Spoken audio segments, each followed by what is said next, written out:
back against the wall and do active shoulder flexion. It's okay, we're going to show you how to work it. So ribs in, good. So ribs in nice and tight, good. Now bring your arms up. Go to the point where you feel like you can get. That's okay. Good, so that's his active, and I want to see what his passive looks like. So relax, you tell me when to stop. There. Okay, so is there a mismatch? Passive to active? A little bit, okay? Maybe not 10 inches, but close to that. So what we can do on that is very similar to what we were doing with the hip. We can just have him get into a position where he's not able to get actively, and then have him create tension. So turn around, and I want you to hand walk the wall until you get your arm up into that overhead position. So we can use the wall as a supportive feature and then create tension. So walk into it if you need to. Walk in, walk in, walk in, walk in, walk in. Shoulder angle, is that higher than what he was able to get to on his own actively? Yeah. So what I want you to do here is keep your elbow straight, brace the abs so you're not popping out with your ribs, and I want you to create pressure into the wall like you're trying to knock the wall over and pull your hand down to your side. Breathe, make sure you're braced. We're building tension in that top position to be able to get some of that active range because we know he already has the passive range, so do we need to stretch him? No, we need to get him to learn how to control and relax and then do it again. Very simple PNF style stretching. He's just creating tension in ranges of motion. That's all we need to do, okay? And relax. Good, now turn around, go back on the wall. Actively, bring your arms up.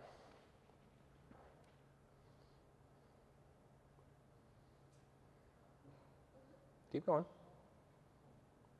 So can we see a difference in that arm? Yeah, and all we did was work on that arm for 2 reps. So we know that he can passively get there. Now we have to get him to learn how to actively get there. All we do with something like that is put him into that range of motion that they can't access actively on their own and have them create tension. That's it. And if it works because it produces a new range of motion. So that's how you build stability in the context of that end range of motion where the person is now able to access it. And then you start working on getting them into that range and out of that range with some level of tension, with some level of context, and it becomes a little bit of an easier process. So we could do a whole bunch of funky things on that. So bring your arm up again. Okay, so I'll work on this one just because it's on this side. So if I bring your arm up a little bit higher, relax, try to let me go as far as I can. Tell me when to stop. That's better. He's touching the wall now, so that's good. Keep your arm there. Breathe. Pull your ribs in. So I just put him there and then said, okay, now find a way to stay there. That's all he has to do. Good, now bring your arm down. Now do it again. Actively get your arm up as high as you can.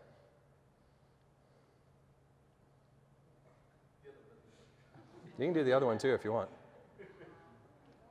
So is that better? Cool, pay me at the front. So that was a very cool example because we just did stuff on one arm, we didn't do stuff on the other arm, and it showed the difference between left side and right side. So both arms were restricted. Now I would say that in the break, hit up lefty, because lefty wants to feel all right. But when you're doing this kind of stuff, you can do a very quick test and retest. And am I doing anything to the tissue other than just teaching the body where to do contractions and put positions? No. We're not doing anything with the nervous system other than just building context of where a contraction occurs and then how do you access that range of motion. That's it. So what I want you guys to do right now is just do a little playing for a couple of minutes with each other. If you find that somebody has a passive to active mismatch, put them into a position where they have to, find out how to use that contraction. So if I have somebody who can't do internal rotation, grab their leg, put them into internal rotation and say, okay, contract the muscles and stay there. And then do some of the eccentric drive out of that, and then do some of the concentric moving into that, load them into it, do some PNF style stuff, but play around with it and just see if you can figure out a couple of different ways that you can work with clients on this. Play, let's have fun.